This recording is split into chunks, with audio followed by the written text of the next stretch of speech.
Capítulo 6. Predica la palabra.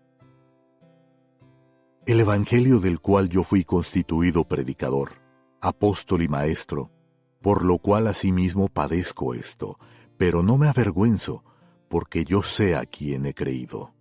Segunda de Timoteo, capítulo 1, versículos 11 y 12. Aprendí la importancia de la Biblia y llegué a creer de todo corazón en su plena inspiración. Se convirtió en una espada en mi mano para abrir los corazones de los hombres y dirigirlos al Señor Jesucristo. Billy Graham. ¿Puede usted imaginarse a Pablo, ya anciano, en una mazmorra húmeda, mugrienta, en alguna parte en las entrañas de Roma, con la muerte pendiendo sobre su cabeza? Pablo había sido hecho prisionero por la pesada mano de Nerón, abandonado y con frío, sin embargo, lleno de esperanza. Pablo sabía que el martirio le libraría de las cadenas de la persecución y pronto lo escoltaría a la presencia de Dios. Alguien pudiera pensar que Pablo estaba atento a las pisadas de los soldados que hacían traquetear los barrotes, preguntándose si aquel sería el día final. Pero no. Al prepararse para morir por su fe, sus pensamientos quedaron registrados en la carta que escribió a Timoteo, quien pastoreaba la iglesia en Éfeso. He visitado el lugar en Roma en donde muchos piensan que Pablo estuvo preso. Me dio un sentido del precario ambiente en el cual vivió sus últimos días. Comentando sobre la fidelidad de los apóstoles en medio de la adversidad, mi padre dijo: Cristo nunca les dijo a sus discípulos que recibirían un galardón de la academia por sus desempeños, sino que les dijo que esperaran problemas. Y el apóstol Pablo, por cierto, tuvo su parte. Convertido a la fe por el ministerio del apóstol, Timoteo se mantuvo siempre muy cerca del corazón de Pablo, quien se interesó por instruir y animar a su joven discípulo, sabiendo que la persecución también podría poner en peligro su vida y el ministerio que se le había encomendado. ¿Qué pudo haber pensado Timoteo cuando abrió el rollo y leyó la carta? Timoteo, hijo querido, recuerdo la fe genuina que hay en ti. Procura con diligencia presentarte a Dios aprobado, usa bien la palabra de verdad, aviva el fuego del don de Dios que está en ti. Retén la forma de las sanas palabras, persiste en las cosas que has aprendido desde la niñez. Las sagradas escrituras, las cuales te pueden hacer sabio para la salvación, por la fe que es en Cristo Jesús. Te encarezco que prediques la palabra. Segunda de Timoteo, capítulo 1, versículos 2 y 5, capítulo 2, versículo 15, capítulo 1, versículo 6, capítulo 1, versículo 13, capítulo 3, versículos 14 y 15, capítulo 4, versículos 1 y 2. Esto es lo que Pablo quería que Timoteo recordara e instó que pusiera en práctica. Las cartas inspiradas de Pablo delinearon para el joven predicador y evangelista su gran responsabilidad de usar y predicar la palabra de Dios. Que prediques la palabra, que instes a tiempo y fuera de tiempo, redarguye, reprende, exhorta con toda paciencia y doctrina, porque vendrá tiempo cuando no sufrirán la sana doctrina, sino que teniendo comezón de oír, se amontonarán maestros, conforme a sus propias concupiscencias, y apartarán de la verdad el oído y se volverán a las fábulas. Pero tú sé sobrio en todo, soporta las aflicciones, haz obra de evangelista, cumple tu ministerio. Segunda de Timoteo, capítulo 4, versículos 2 al 5. Estos versículos abarcan el significado de la palabra predicar. Prepárate en todo momento. Reprende la falsa enseñanza. Evangeliza a los perdidos. Mantente alerta en la adversidad. Desempeña tu trabajo. Proclama la verdad del Evangelio. Timoteo debe haberse sentido embargado de profunda emoción, sabiendo que la vida de Pablo se acercaba a su fin. Tenía en sus manos la carta del apóstol y en su contenido percibió la pasión y el encargo de Pablo de que enseñara y predicara toda la palabra de Dios. Pablo no le dijo que predicara algunas de las palabras, sino que le instruyó para que, basado en la sana doctrina, estuviera enteramente preparado para toda buena obra. Segunda de Timoteo, capítulo 3, versículo 17. La urgencia de las peticiones de Pablo deben de haber conmovido el corazón de Timoteo. Procura venir pronto a verme. Trae cuando vengas mi capote y los libros, mayormente los pergaminos. Procura venir antes del invierno. Segunda de Timoteo, capítulo 4, versículos 9, 13 y 21. Los libros y los rollos eran valiosos en ese día. Es posible que Pablo los hubiera dejado con Timoteo para que estudiara. Pablo, bajo la dirección del Espíritu Santo, había preparado a Timoteo para la obra del ministerio, y lo había dejado en Éfeso para que ministrara a los efesios. Pablo conocía bien aquella ciudad llena de idolatría y mitología. Le aseguró a Timoteo sus oraciones por él día y noche. Al mismo tiempo, se sintió obligado a advertirle de los peligros de aquella sociedad impía, escribiéndole: «Ninguno que milita en el conflicto espiritual se enreda en los negocios de la vida». Segunda de Timoteo, capítulo 2, versículo 4. Estas palabras no fueron escritas solo para Timoteo, son también para nosotros hoy, a pesar de que la televisión, radio, medios impresos y la Internet están inundados de predicadores. Hay un abismo cuando se trata de predicar la palabra de Dios en una sociedad dedicada a satisfacer el placer humano. Mi padre a menudo decía: la comodidad y la prosperidad jamás han enriquecido el mundo como lo ha hecho la adversidad. Mi buen amigo Sammy Duggar, de Beirut, dijo que durante la guerra en Líbano, la iglesia cristiana creció conforme las personas venían a la fe en Cristo. Cuando la paz volvió, hubo un alejamiento espiritual conforme las personas empezaban a ganar dinero y a preocuparse más por llevar vidas prósperas. Abrir los rollos bíblicos debe ser una experiencia diaria en las vidas de todos los creyentes, particularmente los llamados a proclamar el atesorado mensaje contenido en el Evangelio. Esto es lo que mantiene nuestra fe fuerte en el Señor. Vemos a este pastor probado y comprobado que elogiaba y amonestaba a Timoteo. Pero tú has seguido mi doctrina, conducta, propósito, fe, longanimidad, amor, paciencia, persecuciones, padecimientos, como los que me sobrevinieron, y de todas me ha librado el Señor. Y también todos los que quieren vivir piadosamente en Cristo Jesús padecerán persecución. Pero persiste tú en lo que has aprendido. Segunda de Timoteo, capítulo 3, versículos 10 al 12 y versículo 14. Aquí tenemos a Pablo, una figura paternal dirigiéndose a su hijo espiritual para enseñarle las verdades de su Padre Celestial. A un conocido autor un día se le preguntó el secreto para escribir. Miró al joven y esperanzado escritor y dijo: leer. Pablo amonestaba a Timoteo a que se dedicara a la lectura de las Escrituras a fin de predicar y enseñar. Recalcó que esto no se debía descuidar. Recuerdo haber oído palabras similares de otro embajador sabio del Evangelio.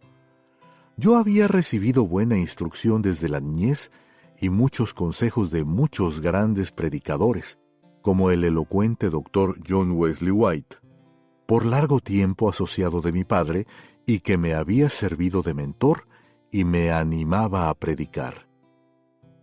Después de luchar conmigo mismo en cuanto a si estaba llamado a esa tarea, y después de finalmente resolverlo en mi propia mente, fui a dar una caminata un día con un experto predicador.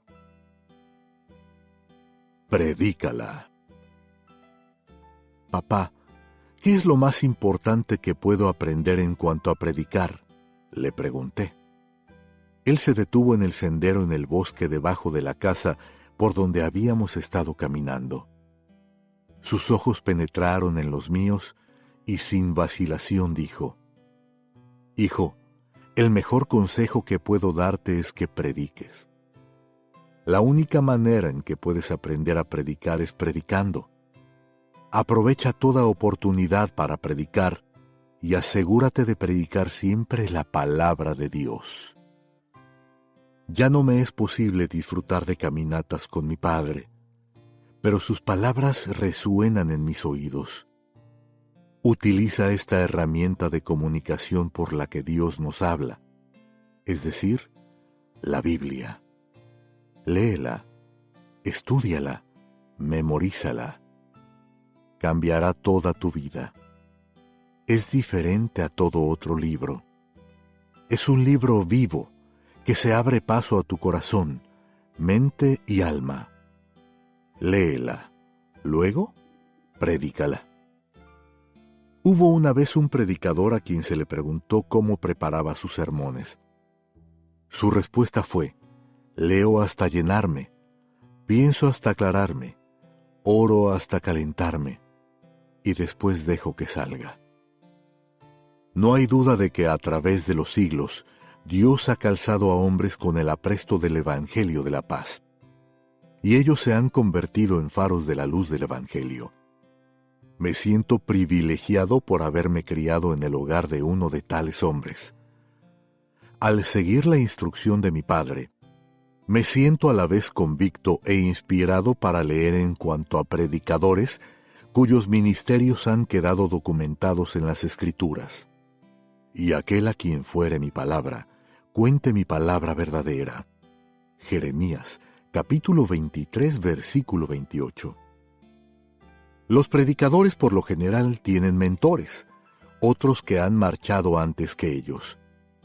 Yo he recogido tesoros de mi padre, pero más de una vez le oí decir: yo soy solo uno en la cadena de hombres y mujeres que Dios ha levantado con el correr de los siglos para edificar la iglesia de Cristo y llevar el Evangelio a todas partes. Los escritores de la Biblia cuidadosamente documentaron que la predicación efectiva viene por el poder de Dios.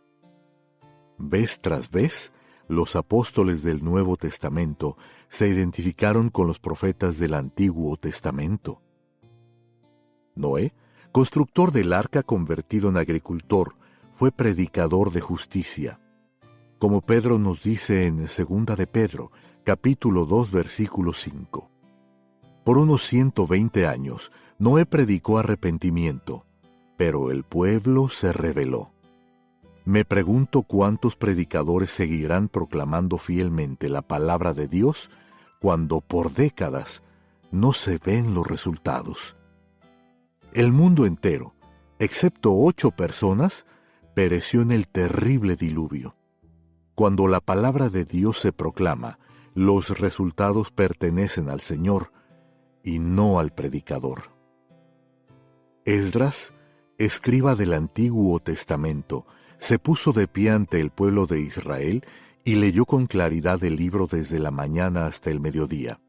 Los que lo escuchaban lloraron a medida que oían la palabra de Dios y entendían el mensaje.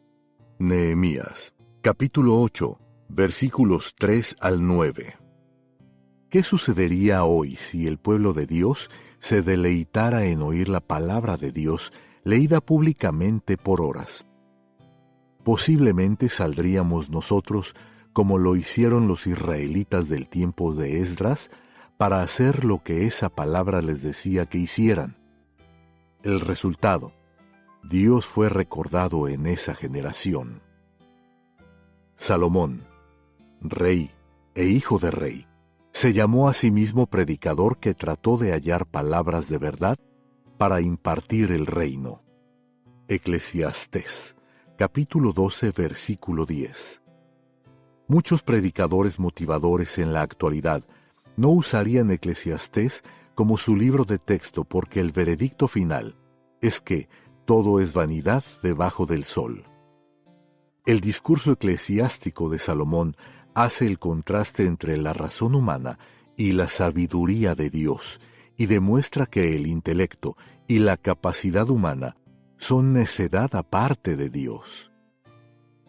A Jonás, profeta de Galilea, Dios le ordenó que fuera a Nínive, tal vez la ciudad de mayor decadencia moral del mundo antiguo, en donde se practicaba toda perversión conocida por el hombre, muy parecida a nuestra sociedad actual.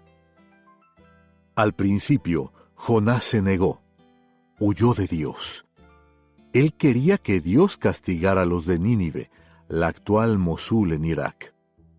Pero Dios tiene su manera de captar nuestra atención, y por cierto, captó la atención de Jonás, haciendo que un gran pez se lo tragara. Después de pasar 3 días en el vientre del pez, y después de que ese pez lo vomitó en la playa, ir a Nínive no le pareció tan mala idea después de todo. Cuando Dios le dijo, «Levántate y ve a Nínive, aquella gran ciudad, y proclama en ella el mensaje que yo te diré», Jonás se levantó y fue. Jonás, capítulo 3, versículo 2. Muchos predicadores no estarían dispuestos a identificarse con Jonás, debido a su desobediencia externa a Dios. Sin embargo, alegremente se identificarían con los resultados finales. A pesar de la debilidad de Jonás, Dios produjo un avivamiento milagroso cuando toda una ciudad, incluyendo a su rey y a sus nobles, se arrepintió y se convirtió a Dios.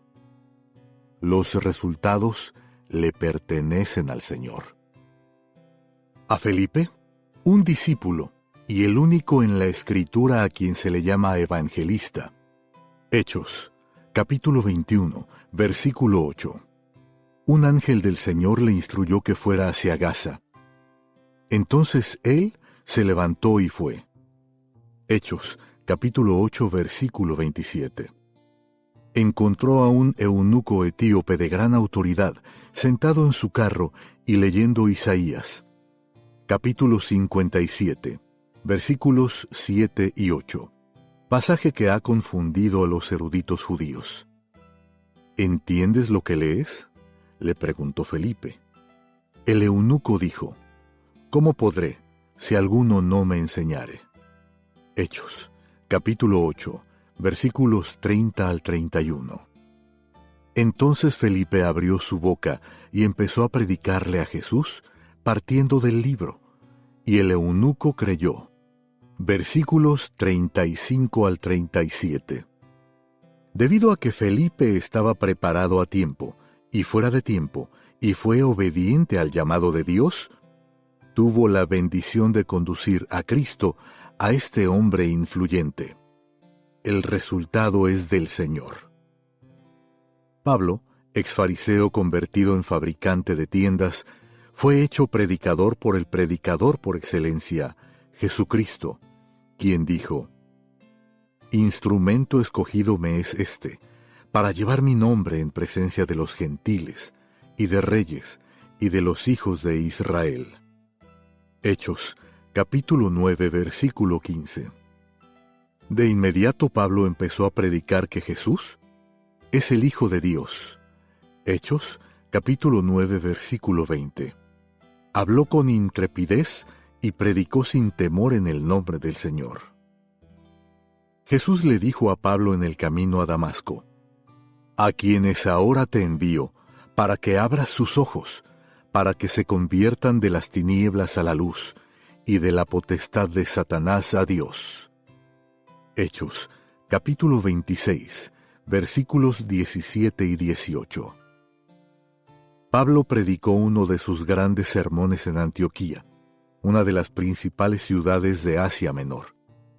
Después de leer la palabra de Dios, Pablo se levantó con buen dominio de las Escrituras, repasando cómo la mano de Dios se había movido en las vidas de su pueblo. Y los que entre vosotros teméis a Dios, a vosotros es enviada la palabra de esta salvación. Hechos, capítulo 13, versículo 26. Mientras los judíos rechazaban la predicación de Pablo, los gentiles suplicaban que les predicara. Un predicador tal vez nunca sepa cuándo la semilla cae en corazones tiernos, listos para el arado del Evangelio, pero Dios sí lo sabe. Cuando mi madre era niña, conoció en China a un pionero de las misiones llamado James R. Graham Sr., con quien no tenía parentesco alguno. Él predicó toda su vida a los chinos y, que él supiera, no tuvo ni un solo convertido. Cuando se le preguntó si alguna vez se sintió desalentado, respondió: no, la batalla es del Señor. Hoy hay millones de creyentes en China. Se ha dicho que esta nación tendrá la población más numerosa de cristianos para el año 2030. Me pregunto cuántos llegarán a conocer al Señor debido a este misionero fiel. A esto es que Pablo se refería cuando escribió del predicador que había venido antes que él, uno que había sido llamado con el solo propósito de anunciar al que vendría. Hechos, capítulo 19, versículo 4. Cuando Juan el Bautista llegó a la escena meses antes de que empezara el ministerio público de Jesús, la gente le preguntó: ¿quién eres tú? Me encanta cómo respondió este predicador que tenía los pies bien puestos sobre la tierra. Yo soy la voz de uno que clama en el desierto: enderezad el camino del Señor. Juan, capítulo 1, versículo 23. Y Juan predicó arrepentimiento para la remisión de pecados. Marcos, capítulo 1, versículo 4. ¿Qué respuesta? Él no dijo: yo soy Juan, precursor del Mesías, o soy primo del prometido, sino que proclamó: y yo le vi, y he dado testimonio de que éste es el Hijo de Dios. Juan, capítulo 1, versículo 34. Este es el mensaje del predicador del Evangelio: proclamar a Cristo. Mi padre escribió: algunos evangelistas dedican demasiado tiempo a pensar e incluso a planear la forma de lograr resultados visibles. Es muy fácil caer en esa trampa. En ninguna parte las Escrituras nos dicen que busquemos resultados. Ni tampoco las Escrituras regañan a los evangelistas si los resultados son escasos. Tomemos nota de lo que los evangelistas no pueden hacer. No pueden producir convicción de pecado, justicia o juicio. No pueden convertir a nadie. Eso es obra del Espíritu. El sondeo del mundo. Dios ha dicho su palabra a través de los siglos por reyes y eunucos, profetas y apóstoles, escribas y pescadores, pastores y agricultores. Así ocurrió con un muchacho de Carolina del Norte. Mi padre pasó de sembrar semillas en los campos y de ordeñar vacas a predicar la leche pura de la palabra de Dios y sembrar la semilla del Evangelio por las naciones del mundo, por el resto del siglo XX y parte del XXI. Muchas veces dijo que nunca entendió por qué Dios lo había llamado a predicar el Evangelio al mundo. También dijo que no había mayor privilegio que el que Dios lo usara como una voz para proclamar su amor a la humanidad y llamar a los seres humanos al arrepentimiento. Billy Graham predicó del cielo y del infierno, del pecado y de la salvación, del castigo y de la misericordia, de la compasión de Jesús, del consuelo del Espíritu y del gran amor de su Padre Celestial. Vi en él esta pasión y eso ejerció un profundo impacto en mí. Siempre fue el deseo de mi Padre predicar fielmente la palabra de Dios y observar al Señor cosechar las almas. El testimonio que ha dejado detrás es este: Oh Jehová, hablaré de tus testimonios delante de los reyes. Salmos, capítulo 119, versículos 41 y 46. Mi abuela materna conservaba como un verdadero tesoro una carta que mi padre había escrito mientras estudiaba en Wheaton College. Tengo una sola pasión y es ganar almas. Cuando Madre Graham permitió que se imprimiera la carta mucho más tarde en su vida, dijo: el destino de Billy quedó decidido entonces, y esa fue para él su hora de decisión. La Biblia dice: ¿cómo pues invocarán a aquel en el cual no han creído? ¿Y cómo creerán en aquel de quien no han oído? ¿Y cómo oirán sin haber quien les predique? ¿Y cómo predicarán si no fueren enviados?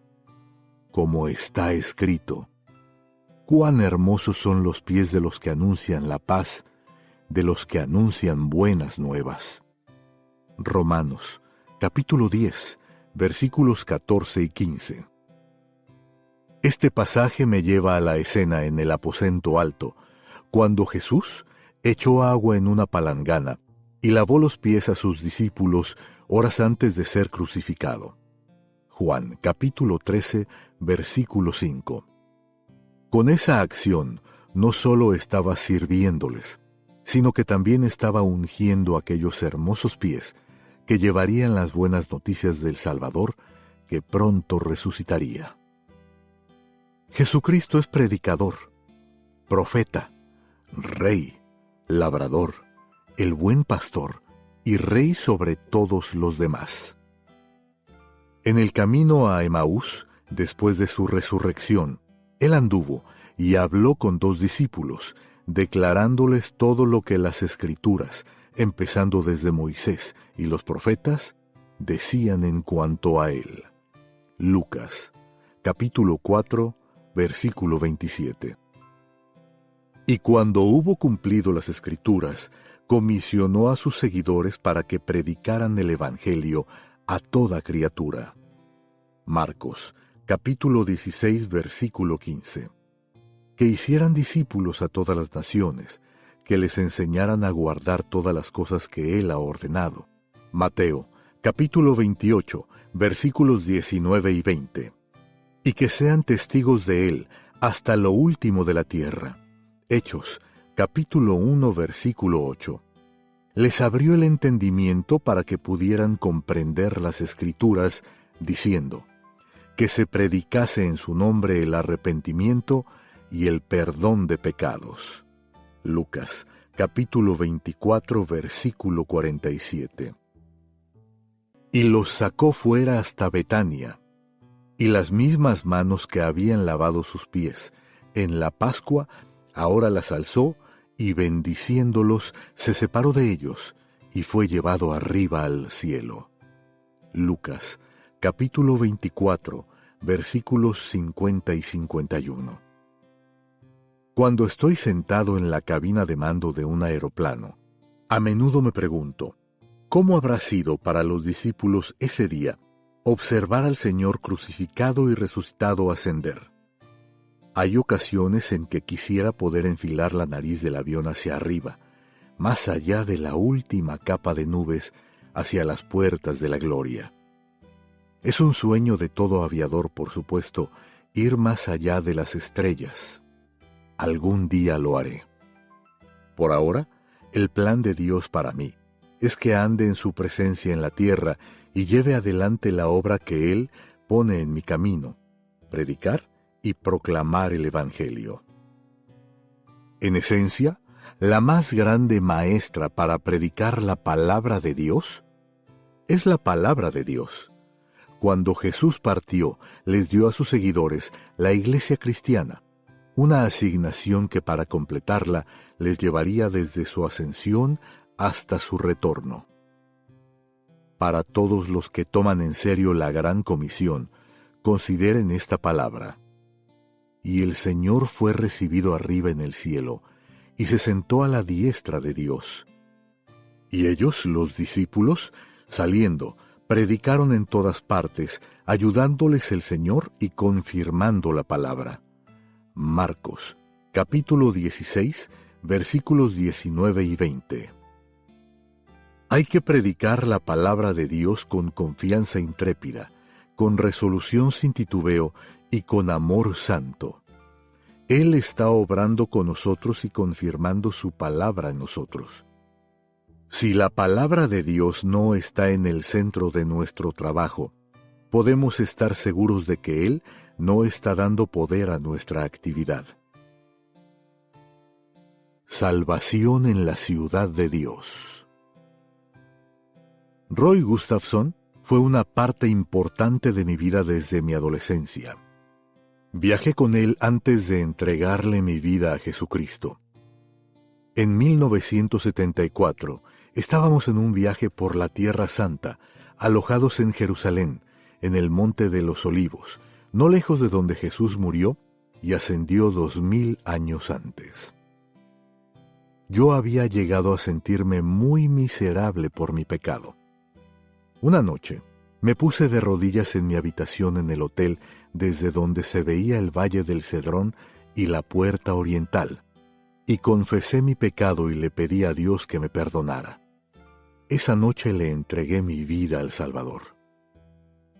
Roy fue mentor para mí en las Escrituras en los primeros días de mi nuevo andar con el Señor. Uno de sus dichos favoritos era: predica el Evangelio, todo el Evangelio, y nada sino el Evangelio. A menudo recuerdo las palabras de Roy cuando estoy preparándome para predicar la palabra de Dios. Algunos años antes mi padre le había pedido a Roy que escribiera un folleto titulado ¿Qué es el Evangelio? Hasta hoy lo llevo conmigo en mi Biblia. Roy tenía una manera singular de comunicar verdades profundas en pequeñas pepitas. Él escribió: la palabra Evangelio aparece más de 100 veces en el Nuevo Testamento. Se le llama el Evangelio de Dios porque se origina en el amor de Dios. Es el Evangelio de Cristo porque fluye del sacrificio de Cristo. Es el Evangelio de gracia porque salva a los condenados.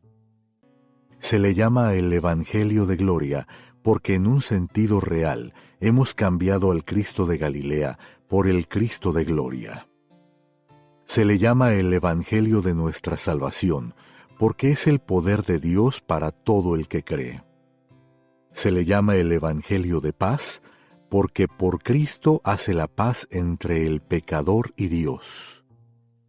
Además os declaro, hermanos, el Evangelio que os he predicado, que Cristo murió por nuestros pecados, conforme a las Escrituras, y que fue sepultado, y que resucitó al tercer día, conforme a las Escrituras. Primera de Corintios, capítulo 15, versículos 1, 3 y 4. Jesucristo no vino a la tierra para vivir, vino para morir. No vino a predicar el Evangelio, vino para que hubiera un Evangelio para predicar. Conviértete a Él de tus pecados hoy y recíbele como tu Señor y Salvador. Recíbele con tus ojos, mirad a mí y sed salvos. Isaías, capítulo 45, versículo 22. Recíbele con tus pies. Venid a mí todos los que estáis trabajados y cargados, y yo os haré descansar. Mateo, capítulo 11, versículo 28. Recíbele con tus manos. Tome del agua de la vida gratuitamente. Apocalipsis, capítulo 22, versículo 17. Recíbele con tus labios. Gustad y ved que es bueno Jehová. Salmos 34, versículo 8. Recíbele con tus oídos. Oíd, y vivirá vuestra alma.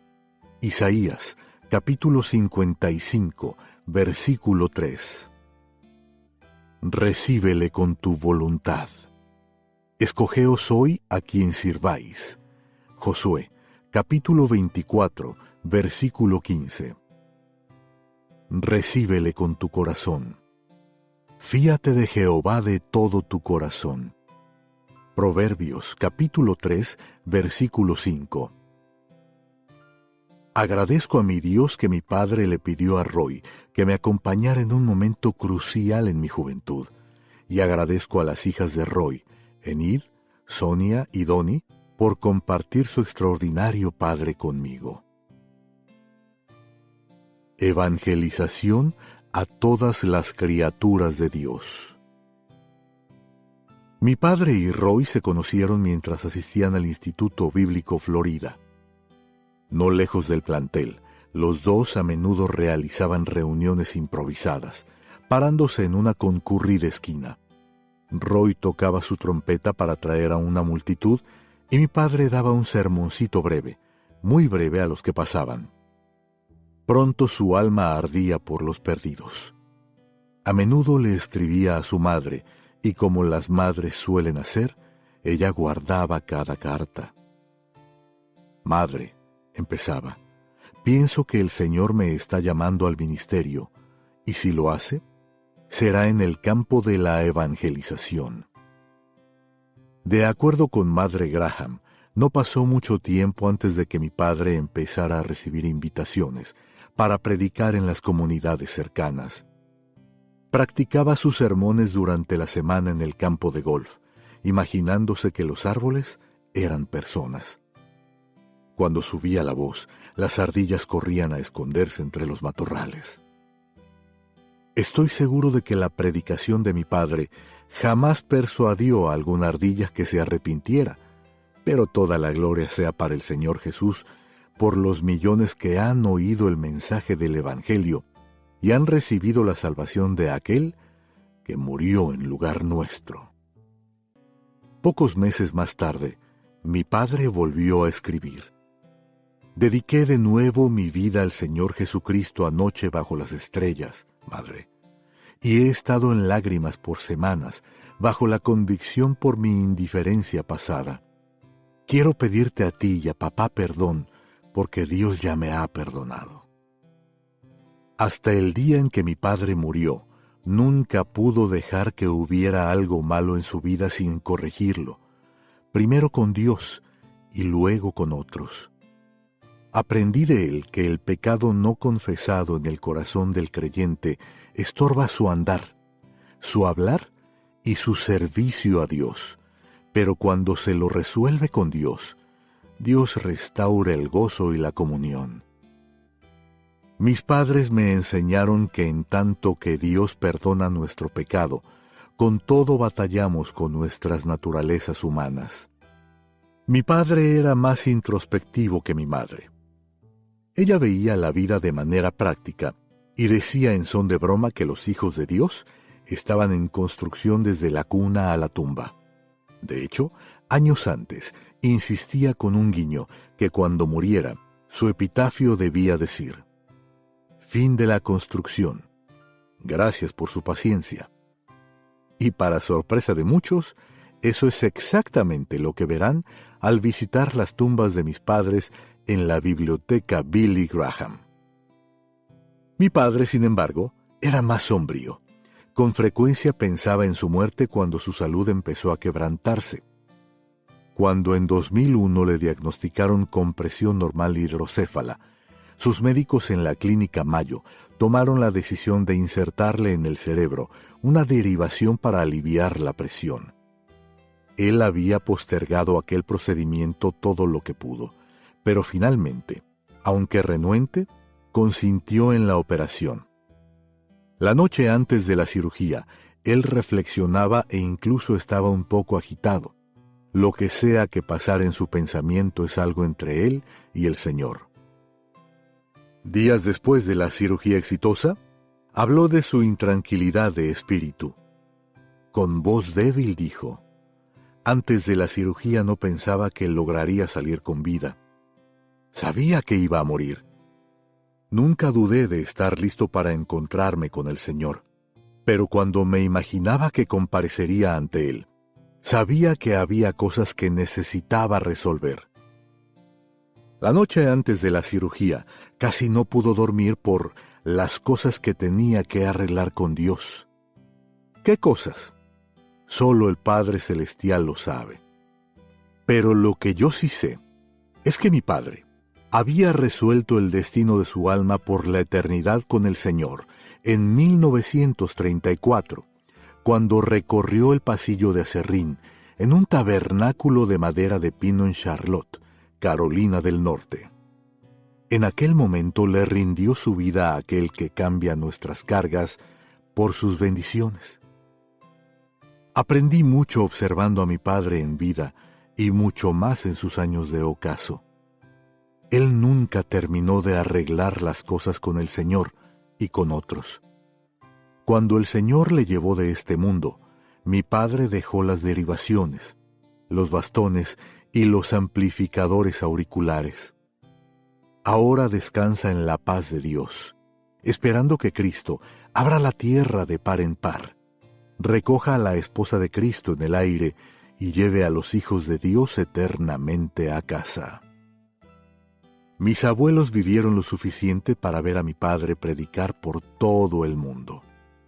A menudo se les preguntó lo que pensaban de la predicación de su hijo.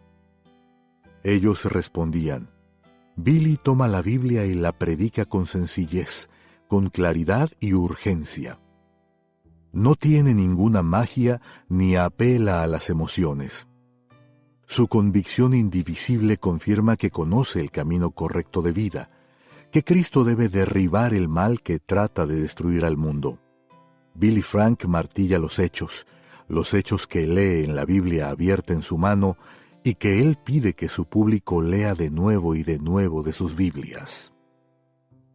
Observando y escuchando a mi padre he aprendido la importancia de predicar las Escrituras.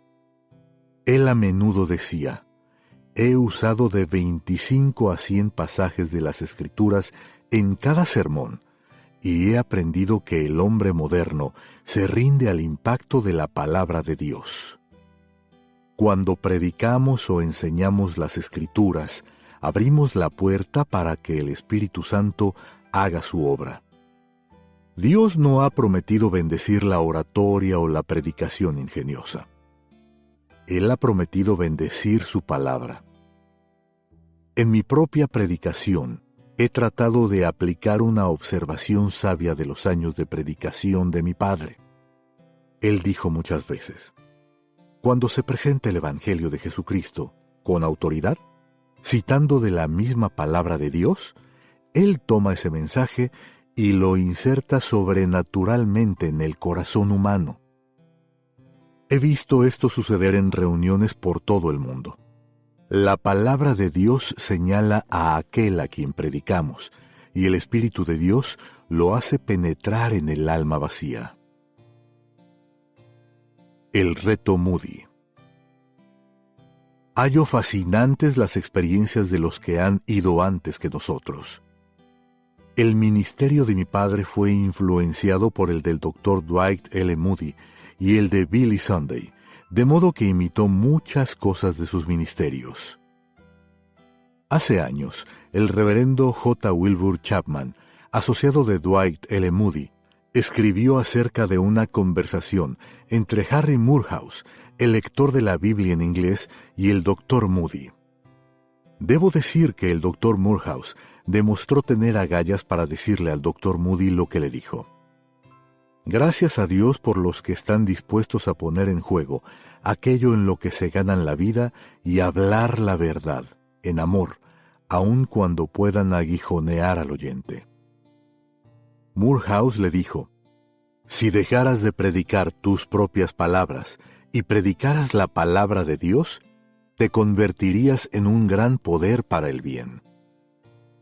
Para crédito de D. L. Moody, Él tomó en serio el consejo.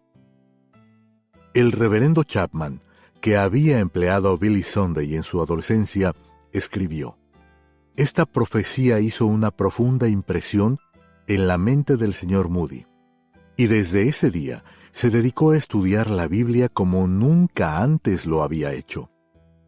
Había estado acostumbrado a derivar sus sermones de las experiencias de los cristianos y de la vida de las calles, y ahora empezó a seguir el consejo de su amigo y a predicar la palabra de Dios. Fue por su estudio lleno de amor, oración y confianza de las Escrituras que él había adquirido su destreza como comentarista práctico. En uno de sus grandes sermones, Moody hizo la pregunta: ¿cómo se supone que vas a tener fe en Dios cuando no sabes nada de Él? Son los que no conocen nada de Dios los que tropiezan y caen, pero los que le conocen pueden confiar en Él y apoyarse fuertemente en su brazo. Tal vez tú digas: debemos estudiar la ciencia y literatura y cosas así, a fin de entender la Biblia. ¿Qué puede decirte un botánico en cuanto a la rosa de Sarón y el lirio de los valles? ¿Qué puede el geólogo decirte en cuanto a la roca de los siglos? ¿Qué puede el astrónomo decirte en cuanto al brillante lucero de la mañana? Dios es el creador de la ciencia, la botánica y la geología.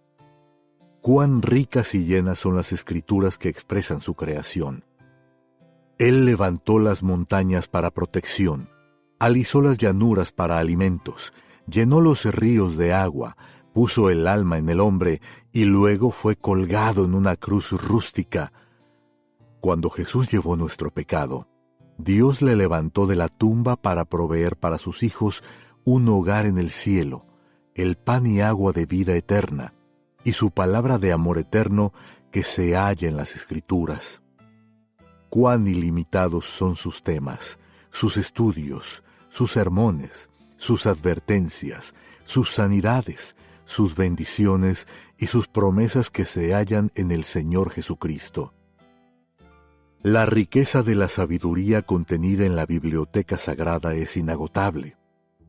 La voz del predicador llamando a pecadores perdidos al arrepentimiento es un instrumento de Dios. Que los predicadores abandonen todo lo que los desvía de proclamar el más grande mensaje jamás dicho, y que prediquen la verdad, toda la verdad, y nada más que la verdad que habla del Señor Jesucristo. Nuestro todo. Todos hemos pecado. Romanos, capítulo 3, versículo 23. Su todo. Cristo murió por todos los pecadores. Segunda de Corintios, capítulo 5, versículo 15. Nuestro todo. Toda nuestra justicia es como trapos de inmundicia. Isaías, capítulo 64, versículo 6. Su todo. Él perdona y limpia toda maldad. Primera de Juan, capítulo 1, versículo 9. Nuestro todo. Todos nos hemos descarriado. Nadie hace el bien. Romanos, capítulo 3, versículo 12. Su todo. Todos los que invocan al Señor serán salvados. Romanos, capítulo 10, versículo 13. Nuestro todo. Todos nuestros pecados fueron puestos en Cristo. Isaías, capítulo 53, versículo 6. Su todo. Cristo lavó todos nuestros pecados con su propia sangre. Apocalipsis, capítulo 1, versículo 5. Nuestro todo. En Adán todos morimos. Primera de Corintios, capítulo 15, versículo 22. Su todo. En Cristo todos serán vivificados. Primera de Corintios, capítulo 15, versículo 22. Nuestro todo. Todos los días de la vida son vanidad. Eclesiastés, capítulo 6, versículo 12. Su todo. En Cristo todas las cosas son hechas nuevas. Segunda de Corintios, capítulo 5, versículo 17. el mismo ayer, hoy por los siglos. Vivimos en una edad sin precedentes. Tolerancia, diversidad y pertinencia son palabras de revuelo en el siglo XXI, no solo en la política y la cultura, sino también en círculos religiosos. Frecuentemente son motivo de burla. Muchos hacen alarde de que la Iglesia finalmente ha dejado de predicar en cuanto al pecado y ha aprendido cómo predicar el amor, cambiando el fuego y azufre por las caricias a la valía propia. Otros temen que la Iglesia cristiana esté desviándose de su verdadera misión, predicar la palabra de Dios.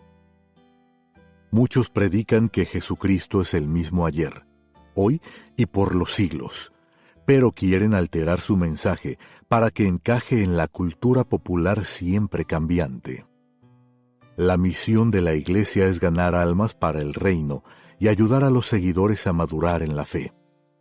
Si esto estuviera sucediendo, la adaptación a la cultura no habría llegado a ser la fuerza impulsora que es hoy. En su libro Esperanza para el corazón afligido, mi padre escribió acerca del culto a la popularidad y la influencia negativa que eso puede tener en la vía del cristianismo. La Iglesia cristiana está sufriendo los embates, llevada de aquí para allá por todo viento de doctrina. Artículos de escritores cristianos están cubriendo la crisis de identidad en proporciones magnificadas. En un comentario sobre el término evangélico, un pastor metodista escribió que una vez se refería a una posición teológica, hoy se refiere a un movimiento político y cultural que se ha apoderado de gran parte de la Iglesia. Ha convencido a muchos que un día mejor se logrará por medio de interacción con la cultura, prometiendo algo que no puede entregar: la salvación de la sociedad. Está dejando a la Iglesia vacía de su vitalidad espiritual y disponiendo a muchos para el desencanto. Es mi oración que un líder de visión y firmeza se levante y llame a la Iglesia de regreso a la realidad bíblica. Considere las siguientes declaraciones. Estados Unidos de América ha quedado completamente infiltrado con profesores que ya no creen en la integridad y autoridad completa de la palabra escrita de Dios. El Antiguo Testamento, junto con gran parte del Nuevo, se considera anticuado y ya no pertinente para nuestra edad sofisticada. Debido a este rechazo de las Escrituras, han brotado algunas teorías devastadoras. Una es que ya no hay absolutos, todo es relativo. A los estudiantes se les obliga a sustituir la razón en lugar de la fe, la reforma en lugar de la redención, un programa en lugar de una persona. Se piensa que la fuente de poder está en las organizaciones y números, en lugar de que esté en el Espíritu Santo. La Iglesia se preocupa más por la organización eclesiástica, el poder y el prestigio, que con las incómodas preguntas que tienen que ver con los hechos básicos de la misma fe cristiana. Un número creciente ha visto su confianza en la Biblia estremecida tan grandemente que sostienen nociones tergiversadas en referencia a las verdades que son parte de la fe cristiana. Ha surgido una nueva religión que es la filosofía humanística y no el cristianismo. A menos que haya una posición concertada, el testimonio de la Iglesia en Estados Unidos de América está destinado a la ruina. En tanto que estas declaraciones reflejan tendencias actuales, tal vez se sorprenda al saber que fueron escritas hace más de 50 años por el Dr. L. Nelson Bell, mi abuelo materno. En un libro titulado While Men Slept, mientras los hombres dormían, él escribió sobre la parábola de Jesús del trigo y la cizaña creciendo juntos. Pero mientras dormían los hombres, vino su enemigo y sembró cizaña entre el trigo y se fue. Mateo, capítulo 13, versículo 25. La cizaña se parece al trigo hasta que la espiga madura. entonces la cizaña se vuelve distinguible por lo que es: hierba mala. A mediados del siglo XX, mi abuelo, médico, estadista de la Iglesia y predicador laico, sentía un peso enorme por la Iglesia de Cristo. Mi padre le consideraba uno de sus confidentes más íntimos, después de mi madre. El abuelo Bell servía como moderador de la Iglesia Presbiteriana de Estados Unidos. Murió en 1973 mientras dormía, después de hablar en una conferencia misionera la noche anterior. Cuando predicaba sobre el estado de la Iglesia, decía: en este lugar hay dos grupos de personas. Hay los que saben que son salvados y aman al Señor Jesucristo, y hay los que todavía no conocen a Cristo. Mi esperanza es que antes de que salgan de este lugar, lleguen a conocer a Jesús como su Señor y Salvador personal. Sin ninguna vacilación llamaba al arrepentimiento a los que asistían a la iglesia. Hay un campo misionero grande dentro de las paredes de la iglesia. El deseo de mi abuelo era ver una iglesia fuerte en doctrina, efectiva en el testimonio y fructífera en ganar almas. Esperaba despertar a la iglesia de la modorra y hacer sonar la misma alarma como el apóstol Pablo, quien dijo: es ya hora de levantarnos del sueño. Romanos, capítulo 13, versículo 11. No podemos estar dormidos si estamos en un estado de expectativa. Con el propósito de motivar a la iglesia a la acción, los apóstoles predicaron fielmente el retorno de Cristo, lo que quiere decir poner en práctica lo que predicamos. Desechemos, pues, las obras de las tinieblas y vistámonos las armas de la luz. Andemos como de día, honestamente, vestidos del Señor Jesucristo, y no proveáis para los deseos de la carne. Romanos, capítulo 13, versículos 12 al 14. Los apóstoles predicaron que los creyentes deben estar separados del mundo y no conformarse a su oscuridad. Mi padre lo decía de esta manera: la manera en que vives a menudo significa mucho más para otros que lo que dices. Tener un pie en el mundo y el otro en las cosas de Dios es vivir en desobediencia. Mi padre nunca se prestó para involucrarse en escaramuzas denominacionales.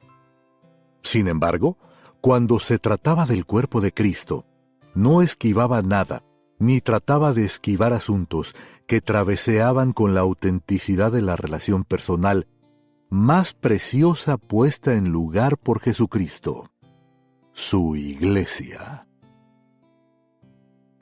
Predica la palabra. Toda obra auténtica que se hace en el nombre del Señor Jesucristo está bajo su autoridad, sea que se trate del trabajo de las iglesias locales, organizaciones paraeclesiásticas o agencias misioneras. Los estándares están establecidos en las Escrituras, y el poder para hacer la obra viene solo por la obediencia a la palabra de Dios en todas las cosas. En su libro Nacer a una nueva vida, mi padre consideró preocupaciones muy parecidas a las de mi abuelo años antes. Cuando el mundo se infiltra en la iglesia, destroza los asuntos de la fe. Satanás es un gran falsificador que se adapta a toda cultura, incluso engañando a veces a los verdaderos creyentes. No lo hace vestido de rojo y llevando una máscara aterradora, sino que se abre camino con encantos como ángel de luz. El hombre suprime la verdad, la mezcla con el error y desarrolla las religiones del mundo. Se les ha dado sustitutos disfrazados de rituales religiosos, buenas obras, esfuerzo comunitario o reforma social, todo lo cual son acciones loables en sí mismas, pero ninguna de ellas puede poner a una persona en relación personal correcta con Dios. En donde hay verdad y error, siempre hay acomodos. En algunas iglesias hay un movimiento para moldear de nuevo el mensaje cristiano, para hacerlo más aceptable al hombre moderno. Del acomodo al engaño hay solo un paso pequeño. En toda la Biblia se nos advierte en cuanto a falsos profetas y falsos maestros. Miles de cristianos están siendo engañados hoy. Pablo no trata con guante de seda a los maestros falsos. Nada pudiera ser más grotescamente errado que el viejo cliché de que cualquier religión sirve siempre y cuando seas sincero. Hay una manera correcta y otra errada de hacer contacto con Dios. Las creencias idólatras han erosionado los cimientos de la verdad. Sean antiguas o modernas, todas presentan alternativas al camino bíblico para acercarse a Dios. El acto más sincero que jamás se ha hecho en la tierra fue el sacrificio de Jesucristo en la cruz del Calvario. Esta es la piedra angular de la fe. Es la esencia del Evangelio. Todo en la Biblia señala a este sacrificio para la redención del ser humano. Hay un enorme privilegio y gran responsabilidad al proclamar lo que la Biblia dice. ¿Qué herencia más grande tenemos al predicar la palabra de Dios? Escrito desde el cielo. Mientras todavía estaban en la granja lechera en la década de los 30, mi padre y su hermano menor, Melvin, trabajaban en los campos cuando no estaban ordeñando vacas. El tío Melvin era agricultor de corazón. Le encantaba plantar las semillas, observar cómo Dios las regaba con la lluvia y esperar que los sembríos aparecieran por el rico suelo de Carolina. También quería mucho a sus vacas lecheras. No le importaba lo díscolas que fueran, él tenía su manera con las Holstein y como la mayoría de los ganaderos, las conocía por nombre. Para el tío Melvin, el trabajo en la granja era duro pero satisfactorio. Para mi padre, era simplemente un quehacer. Un día, mientras araba un terreno con una yunta de mulas, y al oír el ruido de un motor, el tío Melvin miró al cielo. Se detuvo y corrió hasta donde estaba mi padre. Le dio una palmada en la espalda y le dijo: «Billy Frank, mira al cielo». Escribir en el cielo en ese entonces, especialmente sobre granjas rurales, era raro. Pero para los publicistas que creían en su producto, bien valía el gasto soplar una frase pegajosa en una cartelera de la naturaleza. Sobre la tela azul de Carolina, un avioncito escribió mientras maniobraba y daba vueltas formando con humo las letras B, P.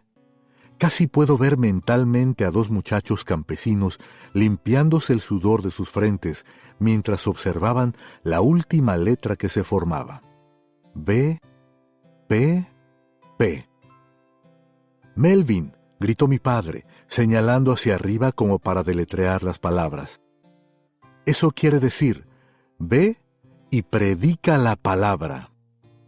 El tío Melvin, 6 años menor, le hundió un dedo en el pecho a papá y le dijo: «Ah, Billy Frank, eso quiere decir, ve y prepara la parcela». Hasta el día de hoy, recuerdo la mirada picaresca del tío Melvin mientras relataba el episodio. Afirmaba que sus respuestas a las letras en el cielo reflejaban sus corazones. Para él, pareció casi profético. Él llegó a ser un granjero y propietario de éxito, en tanto que mi padre llegó a ser un sembrador de la semilla espiritual. Nadie estaba más orgulloso de su hermano que mi padre, y el tío Melvin estaba agradecido de que Dios preparara a su hermano mayor para usar el arado del Evangelio por los campos del mundo. Para que dé semilla al que siembra, así será mi palabra que sale de mi boca. Isaías, capítulo 55, versículos 10 y 11. Toda alma ganada es una embajadora de Dios. La Biblia dice: Somos embajadores en nombre de Cristo, como si Dios rogase por medio de nosotros. Os rogamos en nombre de Cristo. Reconciliaos con Dios. Segunda de Corintios, capítulo 5, versículo 20. Mi padre predicaba: usted y yo, embajadores de Dios, somos llamados a hacer sonar la advertencia, a llamar a los pecadores al arrepentimiento, a señalar el camino a la paz con Dios y a la esperanza que hay en Cristo. Dios no llama a todos a un ministerio de predicación, pero sí llama a sus seguidores a permanecer en las cosas que hablan de Él y a contarles a otros lo que Él ha hecho. Esto solo se puede hacer en el poder de Dios mientras vivimos por Él, a fin de que hombres y mujeres vean a Cristo en nosotros. Muchos han sembrado, otros han regado, y el gran cosechador vendrá pronto para recoger el trigo y la cizaña y presentarlos ante su trono. El trigo llamará por nombre y dirá: bien, mis siervos buenos y fieles. La cizaña se agazapará ante las aterradoras palabras, mientras el mazo del juicio cae sobre el veredicto. Lo lamento, nunca los conocí. Vayan a servir a quien sirvieron mientras estaban en la tierra. Ese es un juicio que ningún cristiano que cree en la Biblia quiere que sea declarado a familia, amigos o a enemigos. Toda alma salvada debe ser una embajadora de las buenas noticias. ¿Lo es usted? Hay muchos que están en sus campos de influencia. Están perdidos, están muriendo en pecado y se dirigen al infierno. Un día comparecerán ante el Dios Todopoderoso. La Biblia dice: ante Él se postrarán los moradores del desierto. Salmos 72, versículo 9. Ore para que Dios le dé una gran cosecha del desierto que le rodea, y predique la palabra de Dios.